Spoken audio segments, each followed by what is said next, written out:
the roof of Europe. Glaciers, snowfields 15,000 feet high in the Swiss Alps. For centuries, the only means of transport here has been the mule. But now, 4 Swiss pilots have perfected a new technique for landing light aircraft in these mountains. They fly from Sion in the Rhone Valley, and they take on any sort of delivery job for the Swiss Alpine Club's mountain cabins. Civil and military pilots now come to Sion to learn this new technique.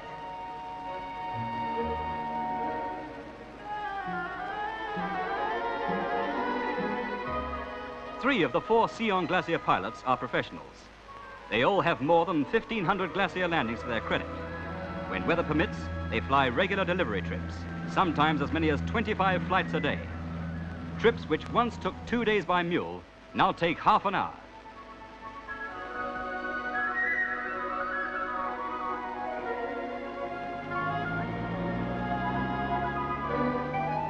And they even take the firewood by air.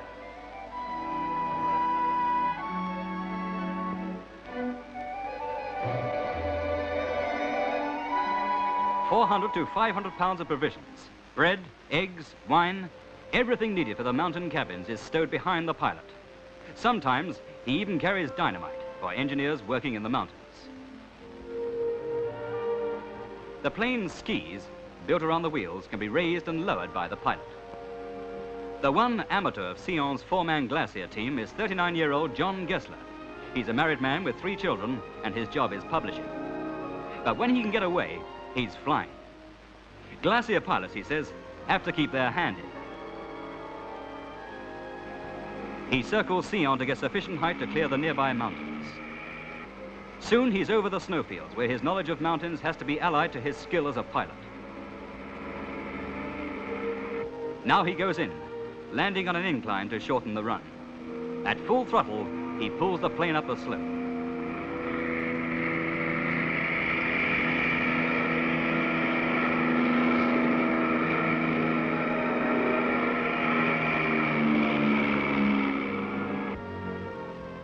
Out with the supplies. They are stacked on the glacier to be collected later by the keeper of the cabin, who would have a 2-hour climb to reach them.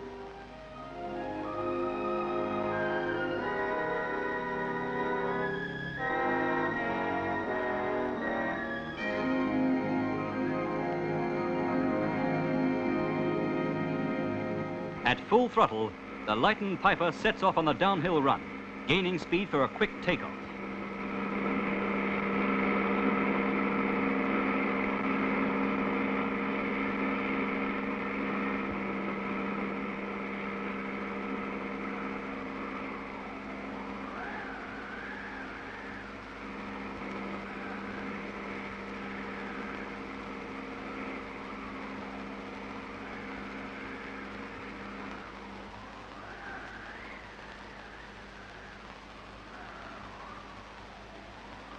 But life for the glacier pilot is not always routine.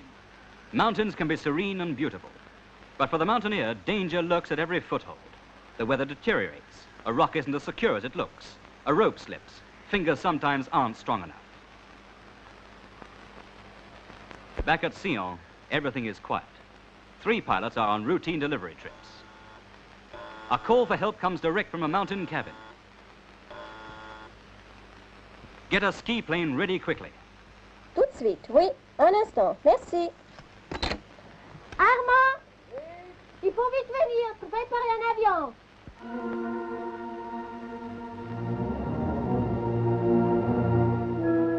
The club's mechanic checks the plane.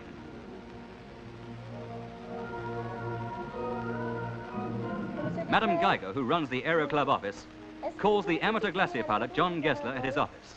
This is an emergency. And during the summer, Sion Aero Club gets as many as 6 such calls a week. And since 1952, there have been about 1,000 rescues. Who is to pay for the aircraft? Who will be responsible if the pilot doesn't come back from this trip? These questions are never asked.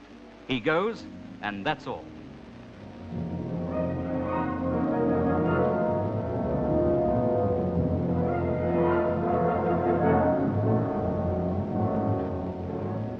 La benzine et l'huile, c'est alors de moteur chaud. Bon, non, non, merci.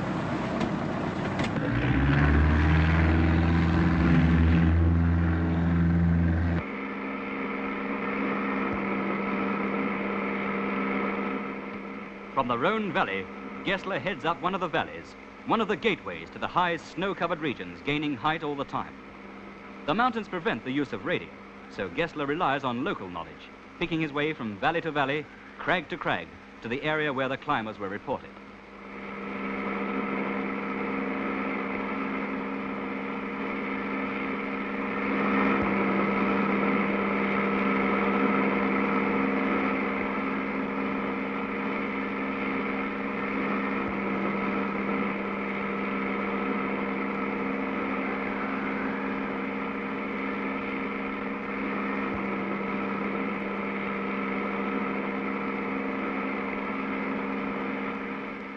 As he approaches, he goes down low over the snow to get his eyes accustomed to the glare. Sunglasses distort distance, fatal for landing, so glacier pilots rarely use them.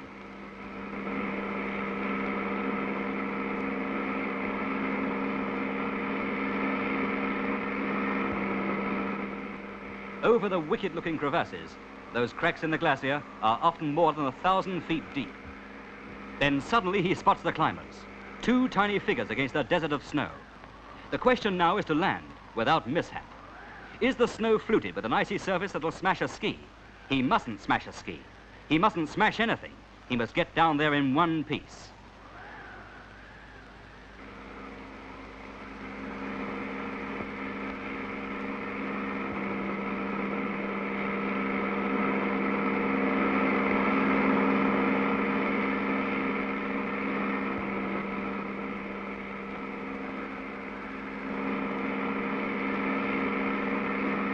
Down he comes, watching for any sign of crevasses hidden beneath a thin layer of powder snow, watching for sudden changes of wind. The snow surface is like water. You're never quite sure how near it is. But unlike water, it's hard, very hard. There's no turning back now. He's got to come in.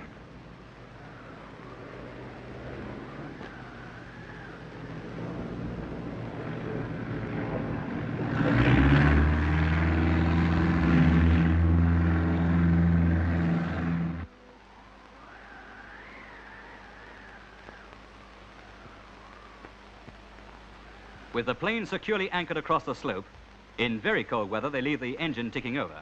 Gessler loses no time. He's brought a special lightweight adjustable splint, which will prevent further damage to the broken leg while the climber is being got into the confined space behind the pilot's seat.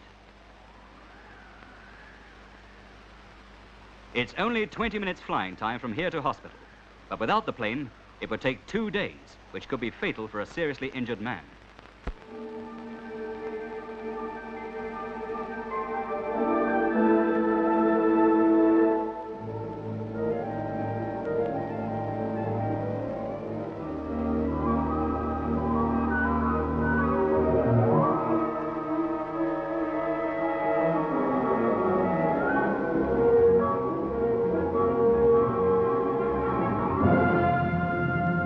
The inside of the plane is no more than 30 inches wide, but with the passenger seat removed, the injured man's legs can go up inside the fuselage, his shoulders against the back of the pilot's seat. They get him in just as heavy cloud begins to creep across the glacier. If the weather holds, Gessler will be back. If it doesn't, the other climber will make for the nearest Alpine cabin.